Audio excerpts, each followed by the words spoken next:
तो दोस्तों India versus Australia 2-1 India जीत गई है। बारिश की वजह से मैच रद्द हो गया। और अब दूसरा मैच जो साउथ अफ्रीका वर्सेस पाकिस्तान, तो साउथ अफ्रीका को चोकर्स वैसे ही नहीं कहा जाता भाई, इसके पीछे इनकी हिस्ट्री रही है, इतिहास रहा है। पिछला ही मैच ये 40 ओवर में ही 270 रन इन्होंने चेस कर दिए थे। आज इन्होंने क्या करा, अब तक तो ये टॉस हार ही रहे थे, ठीक है, आज ये टॉस जीत गए तो इन्होंने खुद ही पैर पे कुल्हाड़ी मारता है कोई, इन्होंने कुल्हाड़ी पे ही पैर मार दिया और पहले बैटिंग ले ली। और रीज़न क्या दिया कि भाई यूज्ड पिच है तो इस पे बैटिंग मुश्किल हो जाएगी। तो यूज्ड पिच है भाई, तो यूज्ड पिच तो शुरू वाली पारी में भी मुश्किल करेगी।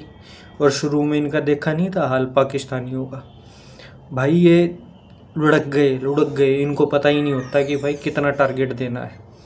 और तुमने फिर बेवकूफ़ी करी, फिर वही काम करा कि भाई ये अभी तक ये टॉस जीतते जा रहे थे तो ये हमेशा इन्होंने बॉलिंग ली और तुम मैच हारे। तुम भाई पता नहीं कौन सी कायदे कानूनों पे चल रहे हो। अब 130 पे तुम सारा 8 आउट हो गए हो, ठीक है। खैर एम्पायर भी इन्होंने ख़रीद रखे हैं, एक पाकिस्तानी है एक बांग्लादेशी है, दोनों अपने पंटर खड़े कर रखे हैं। और भाई समझा रखा है 500 रुपये जेब में डाल के कि भाई अगर कोई भी इतना सा भी दिखे ना स्कोप आउट देने का तो उंगली खड़ी, बस उंगली खड़ी होनी चाहिए। एक बार तो वो आउटसाइड लेग के उससे बच गया था, पर दूसरी बार फिर उंगली खड़ी कर दी। तो भाई फेवर तो इनको कहीं ना कहीं देना ही देना है भिखारियों को। इनको पता है बिना फेवर के इनका काम नहीं चलेगा। फेवर दिया तो डीकॉक आउट, और डीकॉक के अलावा इस टीम में कोई बैट्समैन है ही नहीं भाई।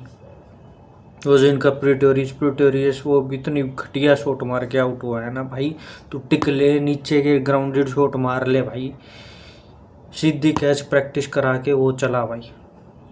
अब देख लो इनके नीचे के पंटर, उनको तो स्पिन का तो बिल्कुल ही होश ही नहीं है भाई। ये पता नहीं क्या तैयारी करते हैं नहीं करते, स्पिनर को कोई खेलता ही नहीं है, खेलना ही नहीं आता भाई। इतने साल इनको क्रिकेट में हो गए भाई, इनको ये नहीं पता स्पिनर को खेलते कैसे हैं। डिफेंस भी नहीं कर पा रहे भाई। सोचो यहाँ वहाँ से बॉल निकल के अंदर घुस रही है, और अभी इतना रन 140 150 पे 200 भी नहीं पकड़ेंगे, ठीक है। ये 150-60 पे आउट हो जाएंगे और फिर ये थक्कड़ हैं ही पाकिस्तानी भिखारी, ये हमने टक टक टक टक टक टक करके और आराम से मैच जीत जाएंगे।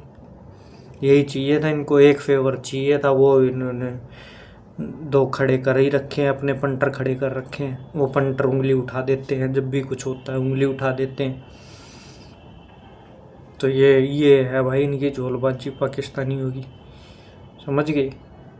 और तुम्हारी कुछ तैयारी है नहीं, होंगे पोंगे प्लेयर खड़े कर रखे हैं, कुछ है नहीं। अब बॉलिंग देख लेंगे तुम्हारी, यूज्ड पिच अब देख लूँगा क्या करेगा। तो यूज्ड पिच पे क्या तेरे बॉलर कर लेंगे, कोई आउट होगा या नहीं होगा, एक ही 2 ही आउट कर पाएंगे मुश्किल से। मुझे तो ये वो भी मुश्किल ही लग रहा है कि 1-2 भी आउट कर पाएंगे। तो भाई ऐसे बुरे हालात हैं, ये इनकी क्रिकेट है साउथ अफ्रीका वालों की। चोकर ना कहें तो तुम्हें क्या कहें। ऐसे ही तुम्हारी भजन मंडली टीम वो थी, वुमेन की टीम, ऐसे ही तुम्हारी ये टीम है। और ऐसे ही अब तुम इंडिया में जाओगे वो रगड़ेंगे तुम्हें। साउथ अफ्रीका सीरियस नहीं है अपनी क्रिकेट को लेके, ये तो मैंने बात देख ली भाई। अगर तुम भिखारियों से भी इतनी बुरी तरह से हार रहे हो, विकेट दे रहे हो हर बॉल पे, तो भाई तुम्हारा सर्वाइवल मुश्किल ही है। पता नहीं वो भी तुक्का ही लगा था, तुम जो जीते थे वहाँ टेस्ट चैम्पियनशिप, वो भी वो एक टुल्लाबाजी इनका मारक्रम चल गया था, बस वो ही ले गया। नहीं तो और तो इनके 0 ही है नीचे। एक प्लेयर खड़ा हो जाता तो ये बचत हो जाती है, जैसे डीकॉक ने वो 123 रन बना दिए थे। और ये इतने बेवकूफ़ नल्ले हैं भाई, बैटिंग क्यों ली भाई, बॉलिंग ही तो लेता। जब तू जीतते ही इसी रिकॉर्ड के साथ आ रहे हो तो ज़रूरी है पहले बैटिंग लेनी। मार दिया ना पैर कुल्हाड़ी पे, अब चला जियो मुंह उठा के, होंगे पोंगे पता नहीं ब्रीड जी ये फरीरे पता नहीं क्या उठा के लाए हुए हैं। अब चौड़े हो जाएंगे ये भिखारी, सारा मूड ख़राब कर दिया। चलो दोस्तों बाय।